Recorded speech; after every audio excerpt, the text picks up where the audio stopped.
자, 일단 간단하게 부동산 가압류 절차를 한번 살펴보면요. 자, 일단 신청서를 작성해야 되겠죠. 신청서를 작성을 하고요. 그다음에 신청서 작성 시에 제일 말미에 관할 법원이 뭔지를 먼저 이제 확인을 해야 되는 겁니다. 채권자의 주소, 채무자의 주소를 보고 관할 법원을 어디로 결정할 것인지, 어디로 제출할 것인지를 이제 결정을 하셔야 되고요. 그다음에 이제 인지송달료를 신한은행에 납부하게 되겠죠. 자, 신한은행에 납부하는 방법은 직접 방문할 수도 있고요. 방문할 수도 있고 신한은행 인터넷 뱅킹으로 통해서 납부할 수도 있다라는 겁니다. 다 뭐냐면은 법원 공과금으로 처리합니다. 법원 공과금 은행이 납부할 때 법원 공과금으로 납부하시면 되고요. 자, 그다음에 신청서가 이렇게 작성이 다 됐으면 이제 제출해야 되겠죠. 바로 관할법원에 제출하는 겁니다. 내가 결정한 관할법원에 제출을 하게 되고요. 관할법원에 제출할 때는 법원은 여러 가지 일들을 많이 하기 때문에 그중에 어느 곳에다 제출하느냐? 우리는 신청사건입니다. 신청사건. 가압류 신청이죠. 신청사건이기 때문에 민사신청과 접수창구에 가서 제출을 하시면 돼요. 다른 곳에서는 안 받아요. 여기서만 받는 겁니다. 그러면 민사신청과에 앉아 계신 접수계장님께서 사건 번호를 부여하죠. 사건 번호는 카단, 2억 원 이하일 때는 카단이라는 부호가 부여되고 2억 원 이상의 사건에서는 카합이 부여되고요. 사건 번호를 제출할 때 미리 받으셔야 된다고 말씀드렸습니다. 받으셔야 돼요.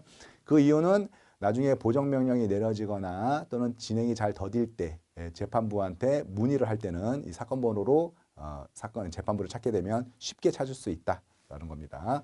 자, 그 다음에 이제 담당 재판부가 결정이 되는 거죠. 담당 재판부. 내 사건을 담당할 판사님을 결정하게 된다라는 겁니다. 그러면 이제 이 판사님께서 결정된 판사님께서 이제 심리에 들어가는 거죠. 심리.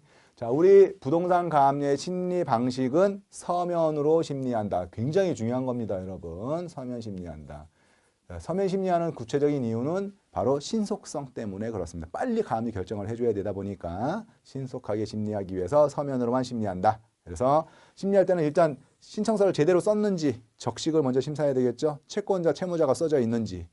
신청서를 보니까 채권자는 써져 있는데 채무자는 안 써져 있다. 그럴 수도 있는 건 아니겠습니까? 그래서 써져 있는 내용들이 가장 중요한 것은 적식을 볼 때 판사님 적식을 볼 때 가장 중요해 보는 것은 채권자 제대로 썼는지 채무자 이름 주소 그다음에 주민번호가 써져 있는지 신청 취지와 신청 이유가 써져 있는지 그걸 가장 중요하게 보시죠.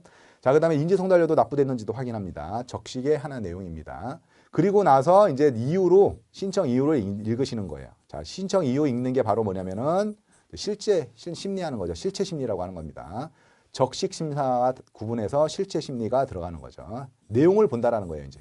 주장을 보고 채권자의 주장을 보고 그 주장의 당부를 판단하시겠다라는 거죠. 자, 이렇게 심리를 하는 과정에서 궁금한 게 있으면 뭐 한다고 했었죠? 법원에서 궁금한 게 있다. 뭐가 좀 부족하다. 그러면 판사님은 보정명령을 내립니다. 보정명령. 이런 사항들을 보정해 라고 해서 보정명령을 내리게 되고요. 보정명령이 나오면 우리는 보정서를 제출해야 되는 거예요. 보정서를 제출한다라는 것.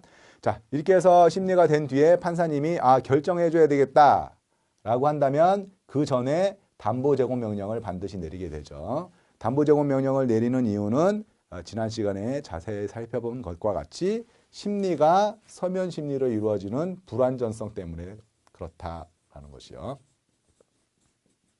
자, 그러면 담보제공 명령의 방법은 이제 청구 금액의 10% 정도의 10% 정도의 명령이 내려지고요. 그다음에 부동산 가압류에 대해서 얘기하는 겁니다. 부동산 가압류. 부동산 가압류일 때는 청구 금액의 10% 정도의 담보 명령이 내려지고 보증보험으로 가름도 허가해 주십니다.